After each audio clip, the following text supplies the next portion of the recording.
Bom dia a todos. Espero que estejam todos bem com suas respectivas famílias, cumprindo o que as autoridades sanitárias nos diz para fazer, né? Não há outro meio da gente controlar essa loucura que nós estamos submetidos, mas vai passar, se Deus quiser. Bom, eu demorei mais um pouco, porque houve aí um contratempo na questão do acesso. Vocês estão me ouvindo? Conseguem me ouvir, não? Pode falar aqui pelo chat também, não tem problema.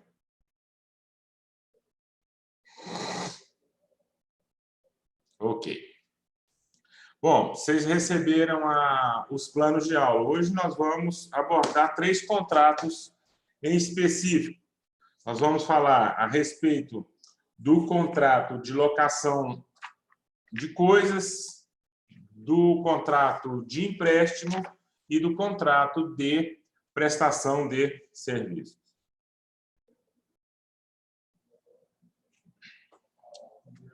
Bom, a primeira abordagem que eu farei é a respeito do contrato de empréstimo.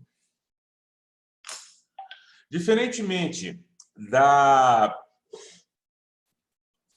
compra e venda e da doação, aonde há a transferência do domínio, né? O contrato de compra e venda e o contrato de doação é um negócio jurídico que cria a obrigação para, no contrato de compra e venda, o vendedor entregar, transferir a coisa mediante pagamento ao comprador, e no contrato de doação, a obrigação, e aí sim a obrigação é unilateral, do doador entregar a coisa para o donatário. O que diferencia o contrato de compra e venda com o contrato de doação propriamente dito é que o contrato de doação é a transferência da coisa, móvel ou imóvel, corpórea ou incorpórea, de forma gratuita para o donatário. É uma obrigação unilateral.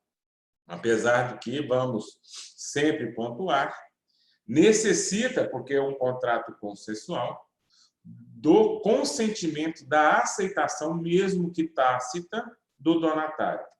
A aceitação tácita na doação é somente na doação pura, ou seja, aquela doação em que o donatário basta tão somente aceitar receber a coisa e não terá que ter nenhuma outra prestação a ser cumprida, né? Que seria aquela doação com ônus ou a doação onerosa, não para pagar pela aquisição da coisa lá, como lá na compra e venda, mas para executar, cumprir com uma obrigação subsidiária ao próprio contrato de doação. E na compra e venda, essa é a entrega da coisa, é um contrato aí sim de obrigação bilateral, um contrato sinalagmático, em que existem obrigações recíprocas do vendedor em entregar o preço e do comprador de entregar o preço e do vendedor de entregar a coisa.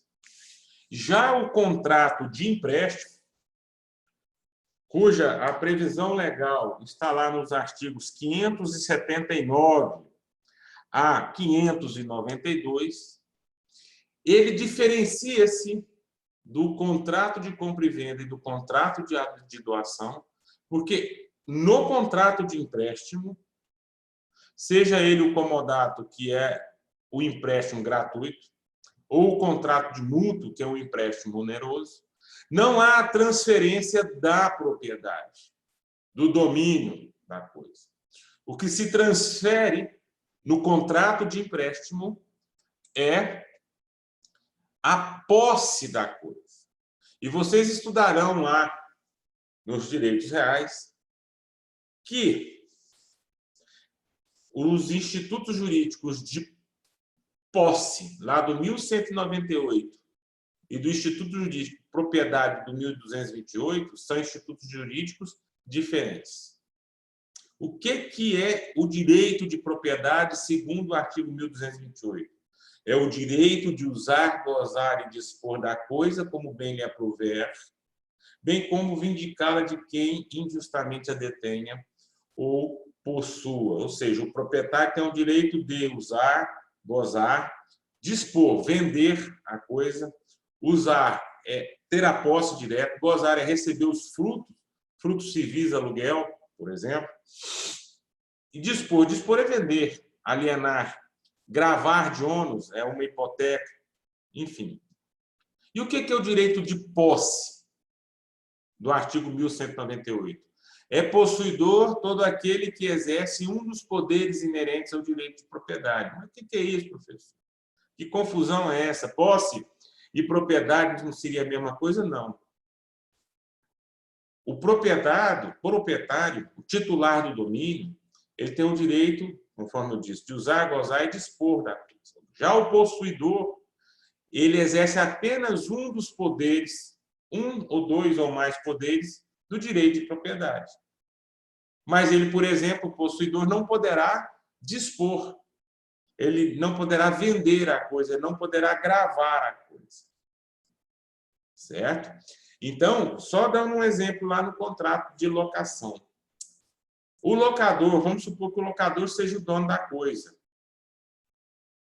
Ele, no caso, se ele está dando a coisa em aluguel, ele está o quê?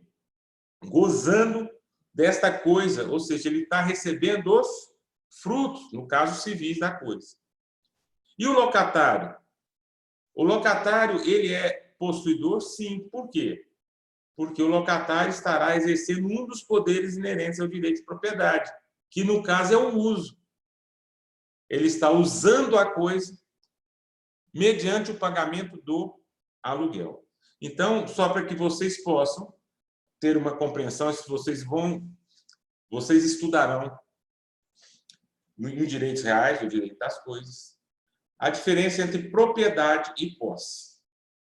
No contrato de compra e venda e de doação, o vendedor e o doador obrigam-se a transferir o domínio, a propriedade da coisa. Por isso que o doador ou comprador somente poderá ser aquele dono da coisa, o titular da coisa.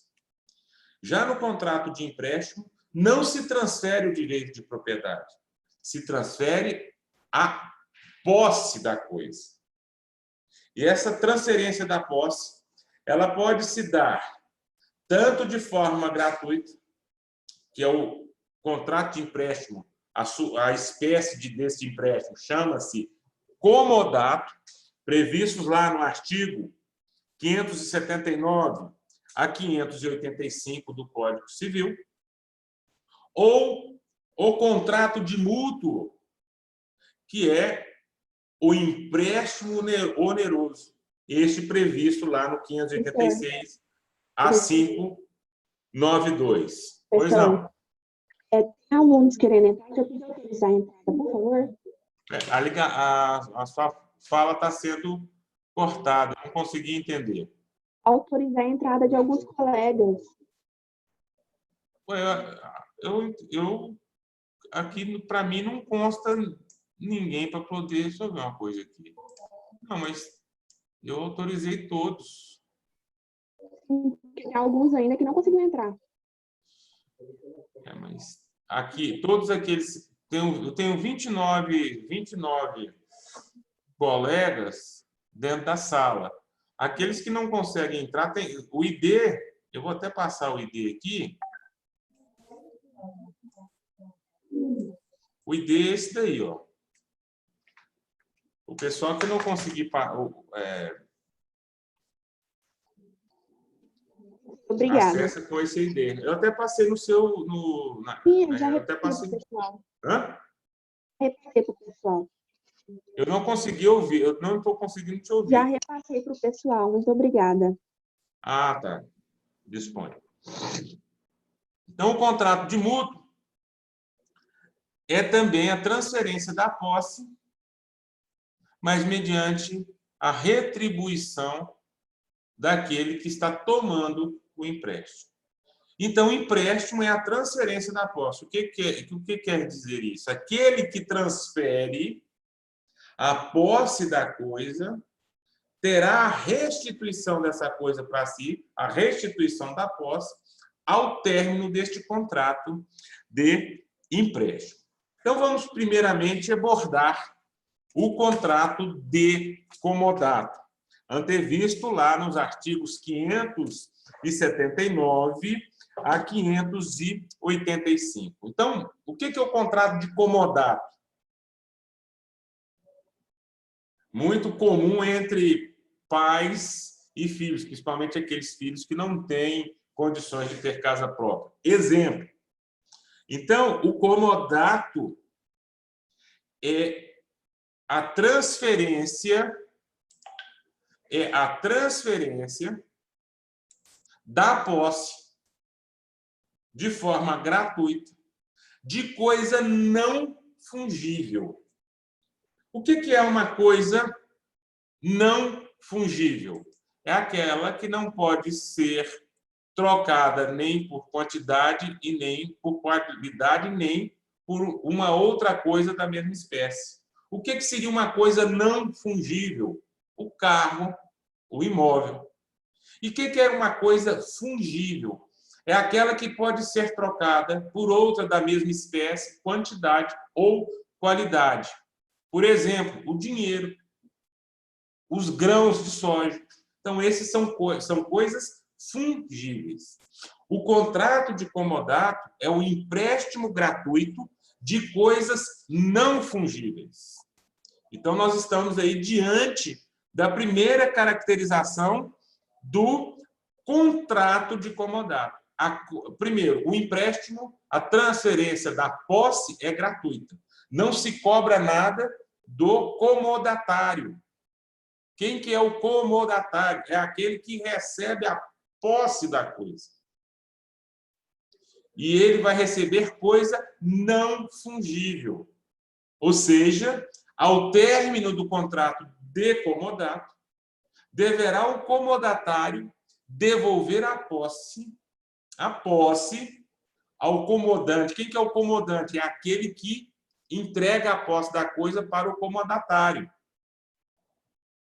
Ele deverá entregar a mesma coisa que recebeu. O mesmo imóvel, o mesmo automóvel, por exemplo. Então,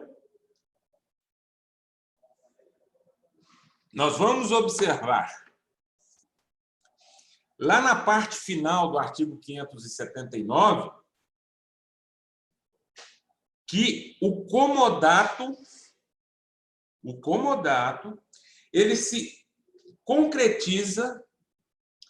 A legislação fala tradição do objeto, mas esta tradição vocês devem compreender que não é a tradição do artigo 1267 do Código Civil. Não é a tradição de transferência do direito da propriedade de coisa móvel. O que o legislador quis dizer na parte final do artigo 579? Que o comodato ele se perfectibiliza não somente com a vontade das partes, a aceitação do comodatário em receber a coisa em comodato, mas ele somente se concretiza a partir do momento em que o comodante entrega a posse da coisa. Então, essa tradição, no final aqui do artigo 579, quer dizer a entrega da posse da coisa. Porque a tradição não é do direito de propriedade, porque no contrato de empréstimo, o comodato é uma espécie de contrato de empréstimo, não se transfere o direito de propriedade, e sim o direito de posse da coisa que está sendo dado em comodato. Então, nós vamos ter duas partes neste contrato de empréstimo em espécie que nós estamos tratando agora, que é o contrato de comodato.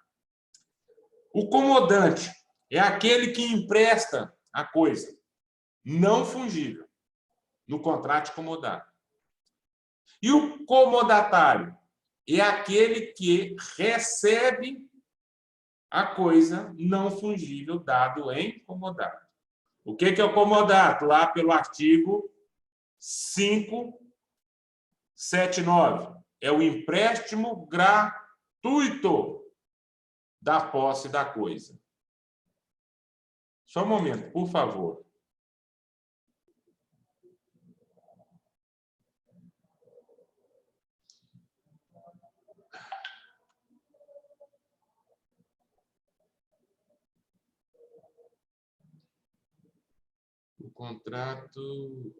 O contrato de empréstimo está aqui, eu mandei.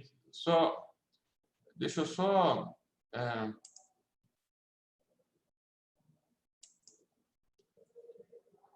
Só um momento, por favor. Vou retransmitir a você aqui.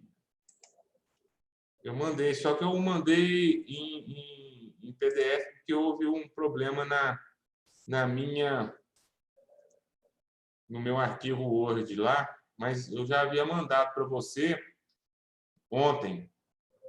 Conseguiu aí visualizar?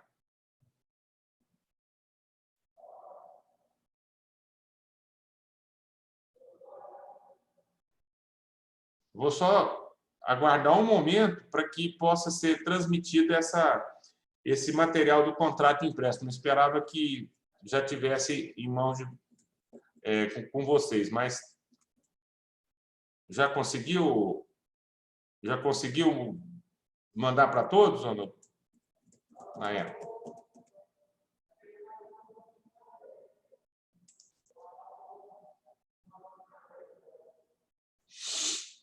Ok, podemos continuar, né? Se vocês quiserem também fazer uma pergunta ou alguma observação por áudio ou vídeo, vocês fiquem, por gentileza, à vontade. Tá? Bom, quem que pode dar a coisa incomodada? Só o proprietário da coisa? No contrato de comodato, transfere seu direito de propriedade? Não é, transfere-se a posse. Então, enquanto lá, na compra e venda, somente pode vender, ou no contrato de doação, somente pode doar o dono da coisa, porque lá você constitui uma obrigação de transferir o domínio da coisa móvel, imóvel, corpóreo ou incorpóreo. No empréstimo, no comodato, que é uma espécie de contrato de empréstimo, você não transfere o direito de propriedade, você só transfere o direito de posse. Então, um outro possuidor também poderá dar uma coisa em comodato. Por exemplo, o uso fruturário, ou seja, aquele que está lá na posse, no uso e gozo da coisa mediante o usufruto. Ele também é um possuidor. Ele pode dar esse bem em comodato? Pode. O inventariante, mediante autorização judicial, pode dar o bem em comodato? Pode. O inventariante é só o possuidor da coisa. Então, nós vamos verificar que, no contrato de comodato, não somente o proprietário poderá dar a coisa em comodato. Por quê? Porque um possuidor pode transferir a sua posse mediante comodato para terceiro. Alguns não necessitando de autorização especial de outro, e outros necessitando de autorização. Por exemplo, os tutores, curadores E os administradores de bens de outro, de terceiro, de um bem de menor, de um incapaz, de um menor incapaz, ele somente poderá dar em comodato um bem desta pessoa se houver uma autorização judicial em específico. É a norma lá do artigo 580 do Código Civil. O contrato de comodato, ele poderá ser por prazo determinado ou por prazo indeterminado. Quando a coisa é por prazo, o contrato de comodato se dá por prazo indeterminado, o artigo 581, ele diz de forma clara, presumir-se-lhe-á o necessário para o uso da coisa dada em comodato. O que quer dizer o artigo 581? Um primo empresta o seu veículo. O veículo um bem infungível? É um bem infungível, porque ele tem toda uma caracterização que o destaca como coisa única. Para um outro primo, para realizar uma viagem de negócio a Brasília. O primo, o comodatário, recebe o veículo, é um empréstimo gratuito, vai a Brasília e retorna. A partir do momento em que ele retorna, ele tem a obrigação de entregar este veículo ao comodante. Por quê? Porque o contrato de comodato, nesse exemplo, ele não tem um prazo estabelecido. E o contrato de comodato não é por prazo indeterminado, ele não pode ser por prazo indeterminado. Porque se fosse por prazo indeterminado, nós não estaríamos diante de um comodato, mas sim diante de um contrato de doação. Porque no contrato de comodato transfere-se a posse. E essa posse é precária, ou seja, ao término do contrato de comodato, o comodatário, aquele que recebeu a coisa, deverá devolver. Então, no nosso exemplo aqui do comodato de um veículo para ir em Brasília, se o comodatário foi a Brasília e retornou, ele tem que devolver a posse do bem que lhe foi dado em comodato. É o que nós podemos observar lá da norma do artigo 581. Agora, nós podemos verificar que o comodato de um bem imóvel para a utilização como residência. Ou seja, você, por prazo indeterminado, não tem como, porque não é uma doação. Mas, neste caso, se o comodatário, mediante o pedido do comodante, não devolver a coisa, o comodante pode, em juízo, requerer que essa coisa lhe seja devolvida, porque houve um uso e gozo deste imóvel em tempo suficiente para lá o comodatário residir. Ou seja, no mínimo, não há uma expressa disposição legal nesse sentido, mas presume-se que o direito aí de habitação, conforme o contrato de locação e comodato não tem nada a ver um instituto jurídico com o outro. Mas lá, no contrato de locação residencial, nós vamos observar que essa locação residencial não pode ser por prazo inferior a 1 ano. Então, supõe-se que este comodato aí do bem imóvel para fins residenciais poderia ser, né, depois de 1 ano. Pode ser depois de 6 meses? Pode, porque é um contrato de comodato e não necessariamente um contrato de locação. Né? É a parte final lá do artigo 581. Bom, são obrigações do comodatário, ou seja, aquele que recebe gratuitamente a coisa em comodato. ele tem necessariamente que conservar, manter a coisa como lhe foi dada. Inclusive, no momento, sob pena de responder por perdas e danos, ele tem que devolver a coisa nas mesmas condições de uso e gozo para o comodante. Porque, se assim não for, o comodante terá o direito de solicitar, de pleitear o quê? O respectivo ressarcimento.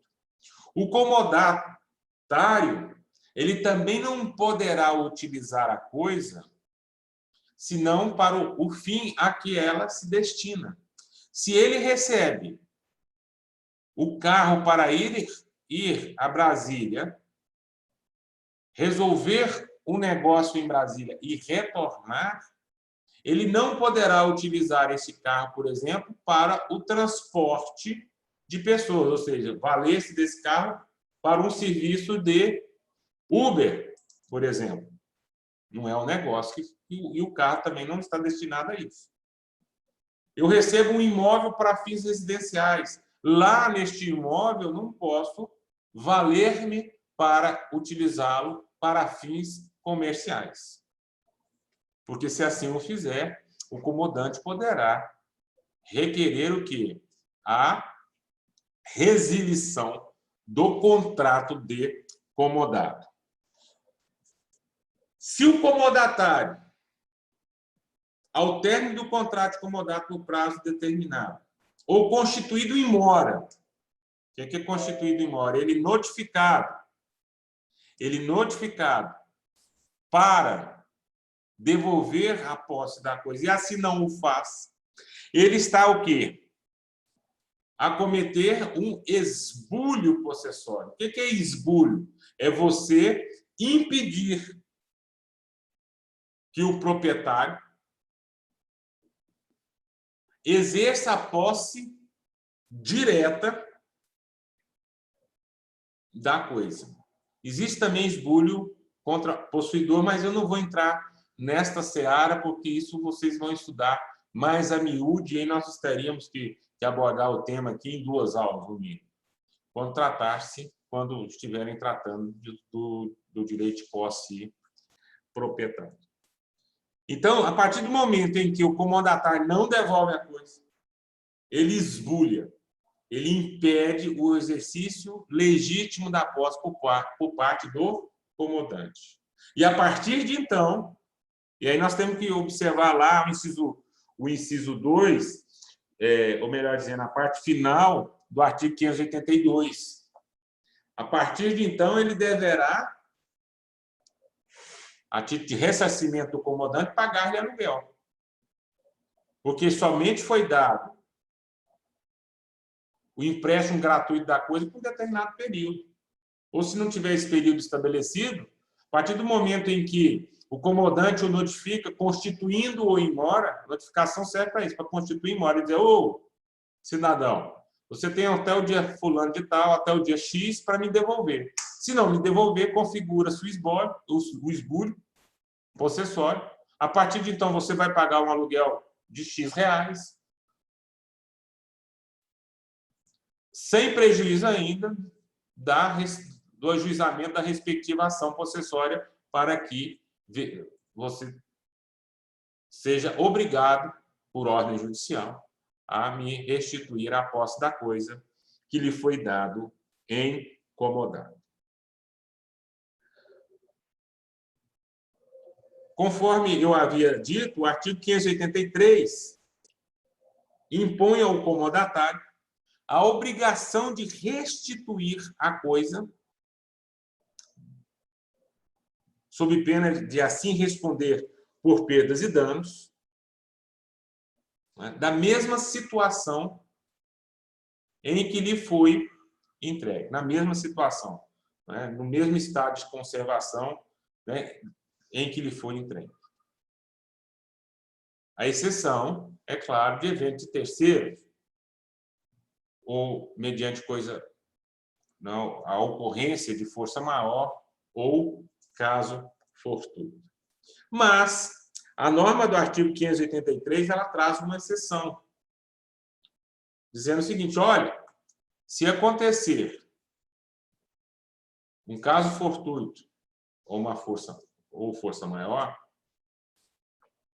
por exemplo, uma enchente, caso fortuito, se o comodatário salvar a sua coisa que lhe pertence, em detrimento da coisa que lhe foi dada em comodato, ele deverá restituir, ele deverá ressarcir, melhor dizendo, o comodante, porque ele teria por obrigação, tendo em vista o ato de generosidade do comodante de ter lhe entregue um bem infungível a seu desfrute único, porque, na verdade, o contrato de comodato, o comodante não terá nenhuma outra vantagem, a não ser, por exemplo, a preservação e conservação da coisa pelo comodatário, que poderá, por exemplo, ver-se obrigado a pagar o IPTU, mas ele não pagará, por exemplo, aluguel.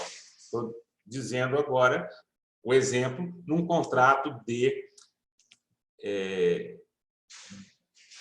comodato em que o comodatário vê-se obrigado a pagar, porque tem um contrato de forma expressa, a pagar, por exemplo, o imposto predial territorial urbano, que é o IPTU, a taxa de água, luz, enfim. Então, mas, de qualquer maneira, ele não recebe, ele não é obrigado a pagar o aluguel. Então, se, porventura, ele salvar a sua coisa em detrimento da coisa que lhe foi dada em comodato, mesmo acontecendo um caso fortuito ou em decorrência de uma força maior, nessa situação, pela norma do artigo 583, ele é obrigado a ressarcir o comodante. Por que ressarcir? Porque nós estamos partindo do pressuposto que essa causa, que o caso fortuito ou em decorrência de força maior, ele destruiu o imóvel, ou destruiu a coisa que foi dada em comodato, não lhe servindo mais para o fim a que ela se destina. Já a norma do artigo 584, e inclusive é a própria interpretação teleológica, né, do contrato de comodato, impede ao comodatário de postular qualquer ressarcimento de valores que ele despendeu para a conservação e manutenção da coisa.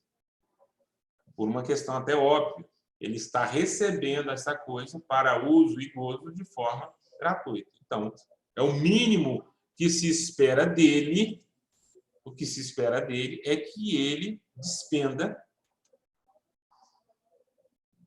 recursos financeiros para a preservação e a conservação desta coisa. Se a coisa dada em comodato for dada para 2 ou mais pessoas,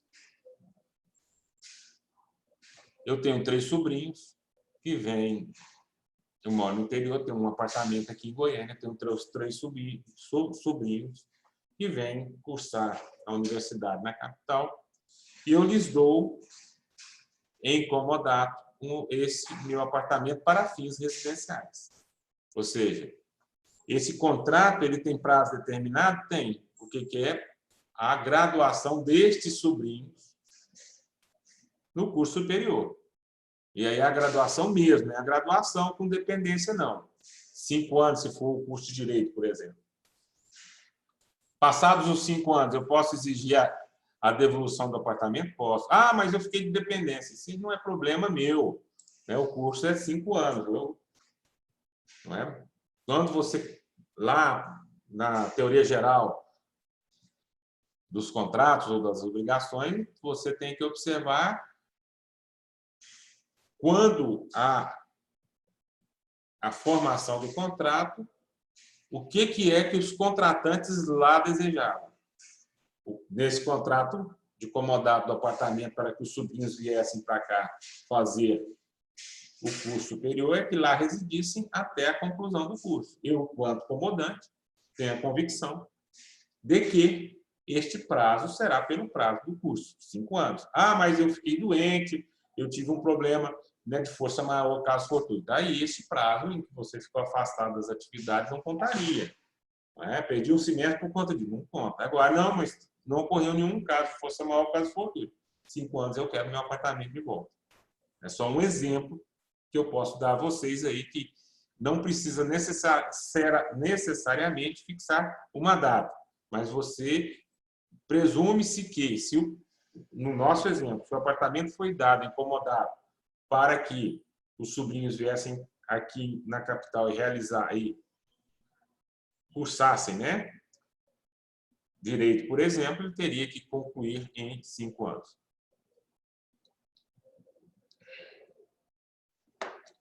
Então, os 3 sobrinhos ficarão responsáveis, né, os 3 sobrinhos comodatários serão os 3 responsáveis solidariamente pela conservação e manutenção da coisa. Ou seja, o comodante, caso haja danos a essa coisa, poderá demandar contra os 3 ou apenas contra um, já que a responsabilidade dele, no caso aí, é uma responsabilidade solidária. Responsabilidade solidária, se um pagou,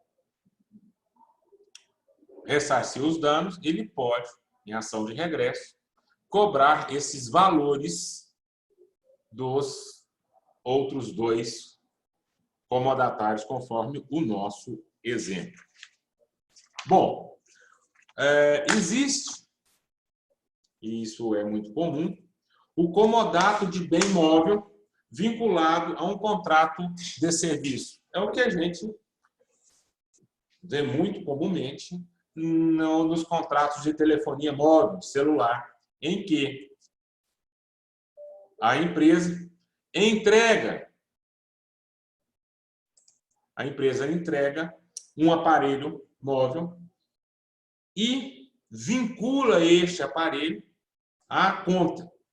Ou seja, durante o período, no máximo de 12 meses, aí o Superior Tribunal de Justiça assim já o decidiu, no recurso especial 109/75/82, aí o inteiro teor do acórdão é vocês entrem no site ou no sítio do STJ, www.stj.jus.br.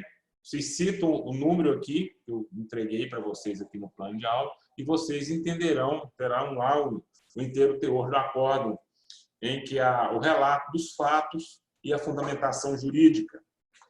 Mas o STJ diz que esta vinculação, e aí ele faz uma interpretação de uma resolução da Anatel, que é a Agência Nacional, não é, de Telecomunicações, de regulamentação e fiscalização das telecomunicações, é uma agência, né, do governo federal, uma autarquia federal, em que o comodato deste aparelho não poderá, ou melhor dizendo, este contrato de fidelização, mesmo com o contrato de comodato do aparelho, não poderá ser superior a 12 meses. Aí pergunta-se, a empresa de telefonia poderia colocar no contrato de comodato a devolução deste aparelho após 12 meses, se não houvesse a fidelização? E sim, poderia. Não há nenhum impedimento. Por quê? Porque o aparelho telefônico, no caso, foi dado em comodato. Ou seja, é o empréstimo gratuito desta coisa móvel. Emprestou. O que transferiu não foi o direito de propriedade, e sim o que? A posse do aparelho. Certo? Bom, enquanto o comodato é um contrato de empréstimo gratuito de coisa não fungível ou infungível, prefixo in vem do grego, né? Não. O contrato de mútuo, lá do artigo 586 a 592, é o empréstimo oneroso da coisa. Agora, que coisa? De coisa fungível. Ou seja, é um empréstimo para fins econômicos. Ou seja, no caso, aquele que recebe a coisa dada em multa, o mutuário. ele deverá restituir ao mutuante, que foi aquele que emprestou, a coisa fungível, a mesma espécie, a mesma quantidade e ou qualidade, com os acréscimos que foram pactuados, conforme nós vamos mencionar aqui agora. Então, no contrato de mútuo, difere-se do contrato de comodato, porque o empréstimo no contrato de mútuo é um empréstimo oneroso. De coisa o quê? De qualquer coisa? Não. De coisa fungível. Ou seja, empresta-se, faz o mútuo de dinheiro, faz o mútuo de grãos de soja. Ou seja, o mutuário deverá devolver.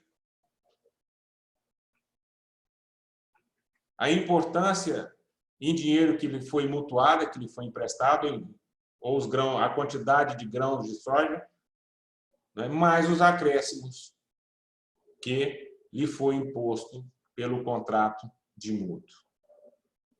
Mas tem que ser de coisas fungíveis. Ué, professor, mas não pode ter o contrato de mútuo de bem imóvel? Não, porque aí, no caso, nós não estaríamos diante de um contrato de empréstimo. Nós estaríamos diante de um contrato de locação de coisas. Vocês compreenderam? Então, contrato de mútuo é um empréstimo de coisa fungível. Nós temos duas partes. É um contrato oneroso, não é? Em que o mutuário, aquele que recebe a coisa fungível, deverá devolvê-la. A mesma nota de dinheiro que ele pegou? Não, porque muitas vezes esse empréstimo, inclusive, é feito com transferência bancária. Mas ele tem que devolver a mesma quantidade de dinheiro acrescido aí dos encargos remuneratórios. O que são encargos remuneratórios? Os juros, que remuneram o capital, e a correção monetária, que corrige esse capital mediante a inflação do respectivo período. Então, nós vamos observar que a obrigação do mutuário, lá na parte final do artigo 586, é devolver a coisa na mesma quantidade e qualidade para o mutuante. Então, também, e aí outra situação, melhor dizendo, a norma do artigo 587, é que no contrato de mútuo, apesar de ser considerado espécie do contrato de empréstimo, neste caso, por tratar-se da coisa, de ser uma coisa fungível, transfere-se o direito de propriedade. Eu fiz o contrato de mútuo com meu irmão de R$1.000. Eu entreguei a ele 10 notas de R$100. Ou seja, eu transferi esse dinheiro para ele. Aí a transferência mesmo. Ele passa a ser o titular, o dono desse dinheiro. Mas por força obrigacional, porque há um contrato de mútuo, ele deverá me devolver R$1.000. As mesmas 10 notas? Não. Ele deverá me devolver R$1.000. Inclusive, nesse contrato de mútuo, a devolução ela poderá ser em grãos de soja? Não poderá, porque tem que devolver-me na mesma espécie. Aí, o contrato de mútuo tem que ser devolvido em dinheiro. Pode devolver em grãos de soja? Numa quantidade respectiva? Poderá, mas desde que o mutuante assim o permita. Porque se não permitir, ele tem que devolver os R$1.000 acrescido de juros de correção monetária em dinheiro. O contrato de mútuo feito ao menor incapaz.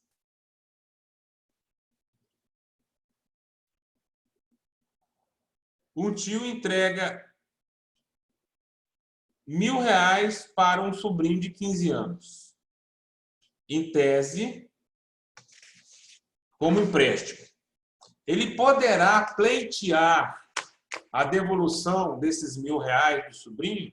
Não.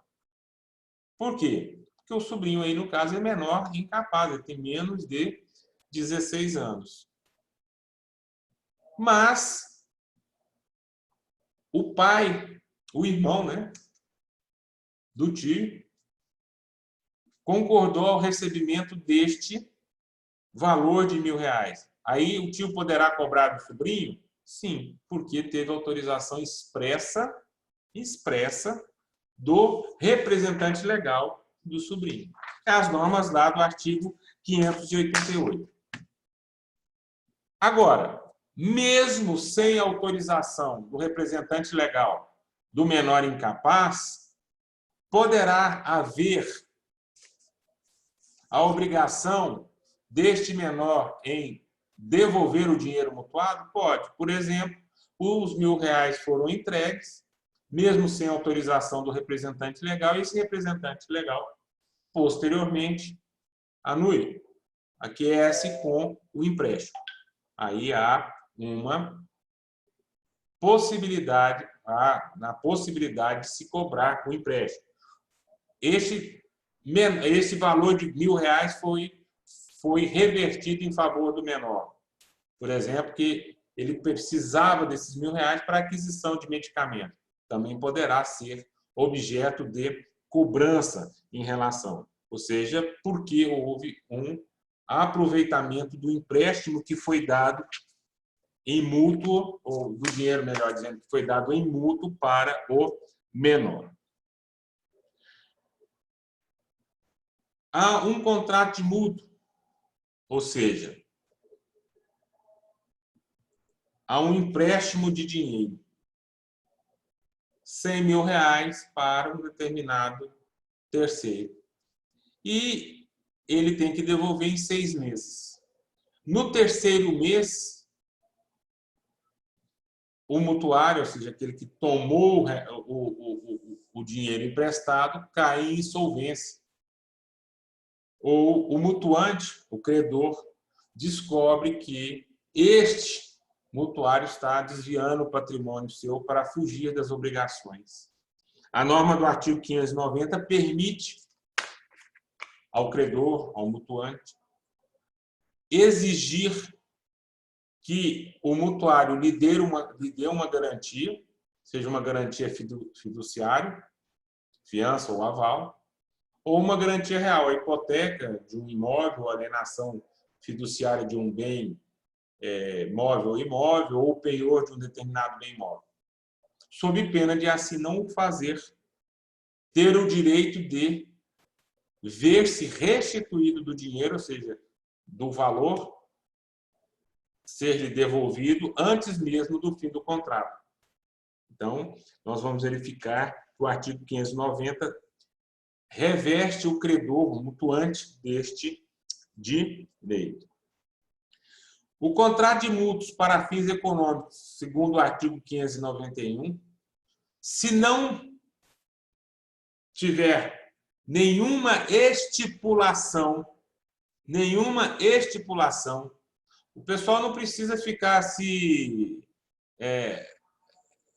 preocupando em passar nome com RA para mim, não, tá ok? Tá ok não, porque eu não gosto dessa expressão. Não precisa ficar com essa preocupação. Se no contrato de mútuo,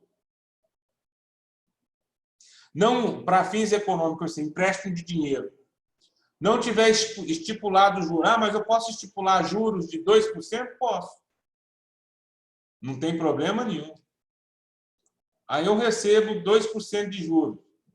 Como que eu faço para, aspas, legalizar essa situação? Você vai e recolhe o respectivo imposto de renda sobre esses 2% de juros. Mas eu só posso emprestar dinheiro meu. Eu não posso captar o dinheiro na praça para emprestar, que somente poderá fazer esse tipo de serviço instituição financeira devidamente autorizada pelo Banco Central do Brasil. Mas o contrato de mútuo que nós estávamos falando, de empréstimo de dinheiro, não estipulou os juros remuneratórios. que os juros moratórios. O que é juros moratórios? Aqueles juros que incidem depois da inadimplência do devedor. E esses juros moratórios no contrato de mútuo comum, que for no contrato de mútuo rural, aí é 1% ao ano. Mas no contrato de mútuo comum, esse juros moratórios, não é juros remuneratórios, não, moratório, não poderá ser superior a 1% ao mês. Agora, os juros remuneratórios poderão ser fixados no patamar acordado entre as partes, desde que não represente juros onzenários. O que é juros onzenários? Não represente juros extorsivos, fora da realidade do mercado. Aí você poderá, o devedor poderá requerer em juízo que o Poder Judiciário faça a adequação desses juros remuneratórios. Mas suponhamos que o contrato de mútuo não tenha fixado esses juros remuneratórios. A norma do artigo 591 diz o seguinte: não havendo fixação dos juros remuneratórios, entender-se-á como devidos os juros praticados, ou os juros cobrados, ou os juros que remuneram os tributos devidos à Fazenda Nacional. Ou seja, hoje, não é, seria, em tese, a taxa Selic? Não, porque a taxa Selic não é apenas juros, é uma taxa híbrida, em que tem juros e remuneração. Aí nós temos que nos socorrer aí a norma do artigo, se eu não me engano, só um momento, do Código Tributário Nacional, do artigo 406 do Código Tributário Nacional, ou seja, é 1% de juros ao mês, permitida a sua capitalização anual. Então, essa é a norma do artigo 591. Bom, se não houver a fixação do prazo do contrato de mútuo, pode ser por prazo indeterminado? Não pode. Empréstimo não é doação. Seja o contrato de mútuo, seja o contrato de comodato. O comodatário e o mutuário deverão devolver, no comodato, devolver a mesma coisa que lhe foi dada em comodato, que lá são coisas infungíveis, e o mutuante devolver a mesma coisa, não, né? A coisa, o mesmo gênero, qualidade ou quantidade da coisa que lhe foi dada em mútuo, que aqui no caso trata-se de bens infungíveis. Então, se for o contrato de mútuo em grãos de soja, por exemplo, quando é que poderá se exigir a devolução da mesma quantidade e qualidade desses grãos de soja? Na próxima safra. Porque antes da próxima safra, você, em tese, não teria grãos disponíveis. Então, eu empresto para o meu vizinho 1.000 sacos de soja em mútuo. Tem que me devolver 1.100 sacos de soja. Quando? Se não tem fixado? Na próxima colheita. Ou seja, a próxima colheita aqui na região centro-oeste, aqui no estado de Goiás, por volta do dia 30 de março a 30 de abril de cada ano. É quando se dá a colheita da cultura da soja. Se for dinheiro, presume-se que o dinheiro foi emprestado, se não houver outro prazo, emprestado para ser devolvido em 30 dias. Certo? Agora, se eventualmente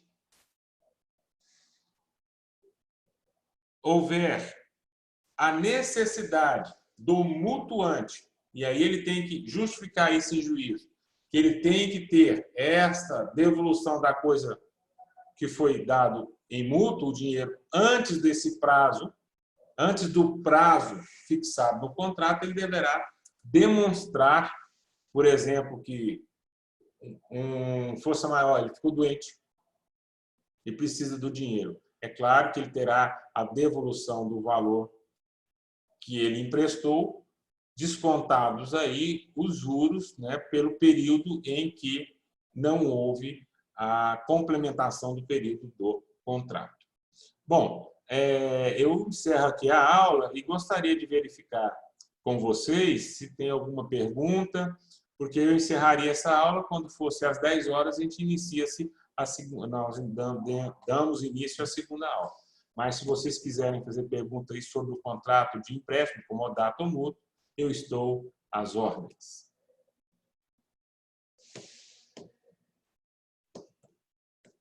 Alguma pergunta? Alguém quer manifestar? Ok? Pelo chat também, não estou vendo aqui ninguém que esteja...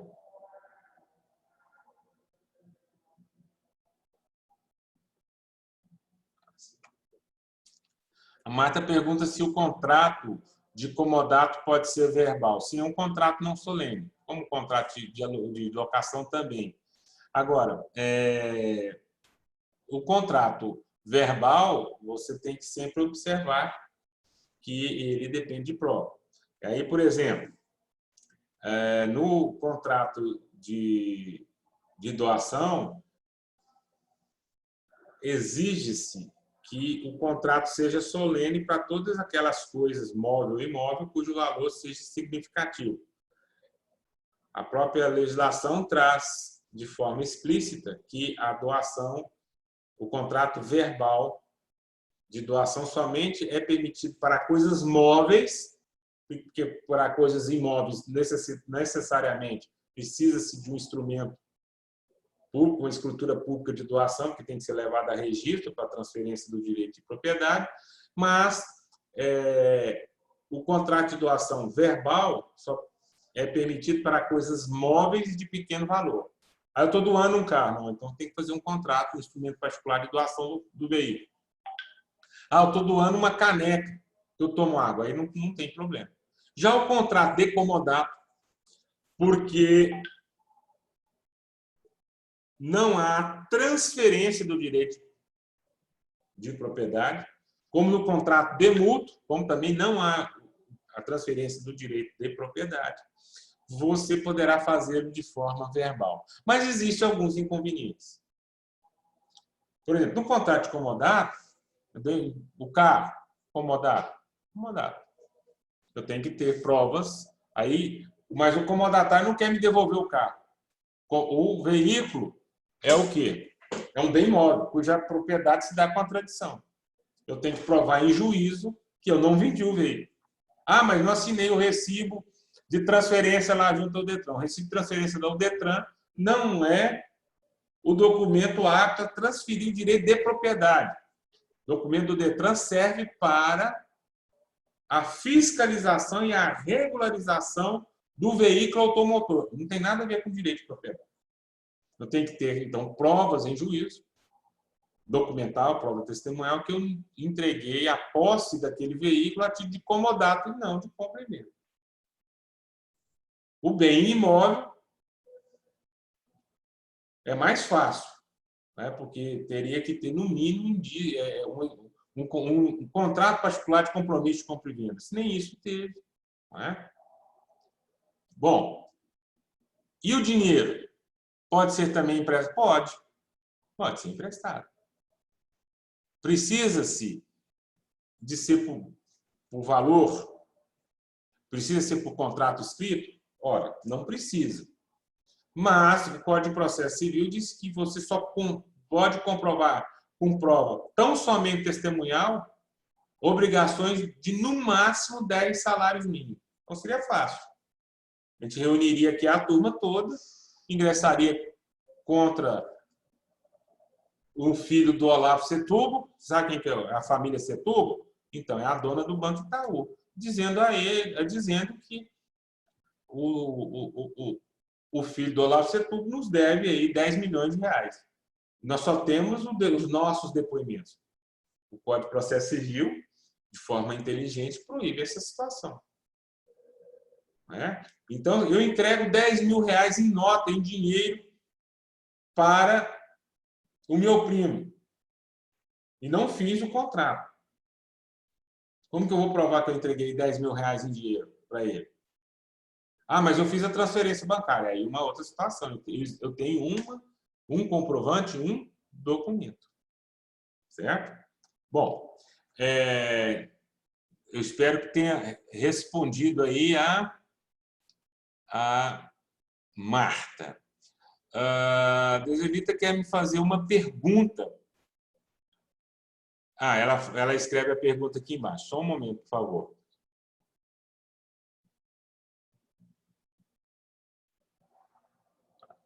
Ô, Deuselita, eu vou declinar da sua pergunta por uma situação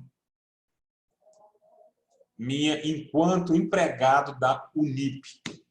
Então, eu não poderia aqui expressar o meu entendimento em relação a essa situação.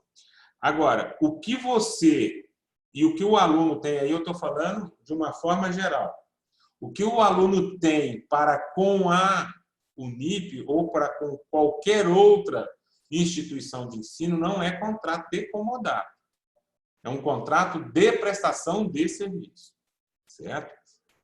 Então, assim, por uma questão de ética profissional e pela minha vinculação de emprego com a instituição, eu não mencionarei, eu não lhe darei a minha posição quanto ao mérito da questão. Certo? Espero que você me compreenda em relação a isso daí. A única correção que eu falo é que não há contrato de comodato. Por que não é contrato de comodato? Porque é um contrato oneroso que se é firmado entre o estudante e a instituição de ensino. E aí sim é um contrato de prestação de serviço. E, inclusive, regulamentado não pelo Código Civil, e sim pelo Código de Defesa do Consumidor.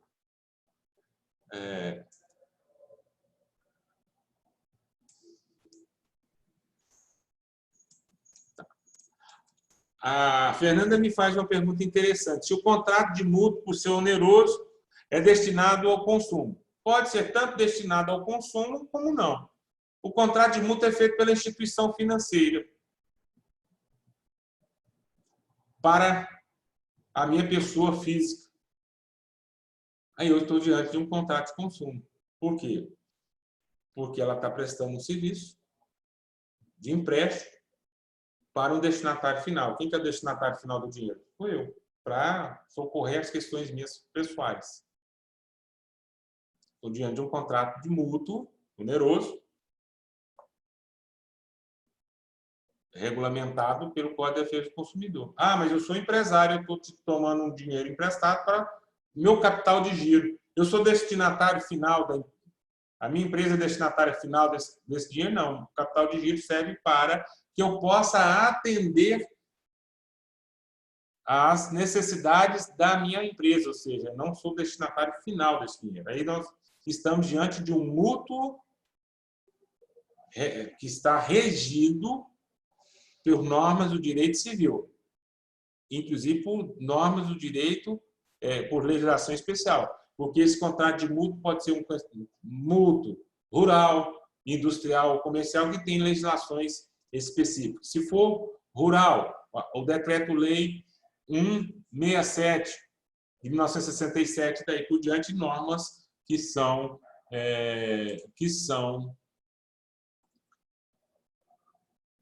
regulamentam, né, os contratos especiais, conforme eu disse, rural, industrial, comercial, de exportação e tudo mais. Agora, o contrato de comodato, outro exemplo, o contrato de mútuo, que é um contrato civil. Eu empresto R$10.000 para o meu primo. Eu não sou instituição financeira. Eu estou emprestando para ele. Mesmo ele sendo destinatário final, a nossa relação é relação civil, propriamente dito. É um contrato de mútuo simples. Por quê? Porque, apesar de ele ser destinatário final, eu não exerço atividade nesta área. Eu sou advogado, eu tenho R$10.000 guardado aqui e vou emprestar para ele. Ganhar um jurinho.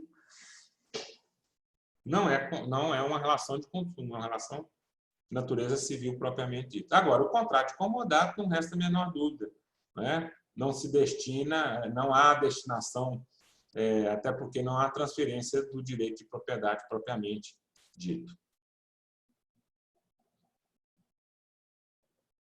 Mais alguém? Acho que eu respondi todas as perguntas que me foram feitas. Alguém ficou sem a devida resposta? Ou alguém fez alguma outra pergunta, alguma outra indagação?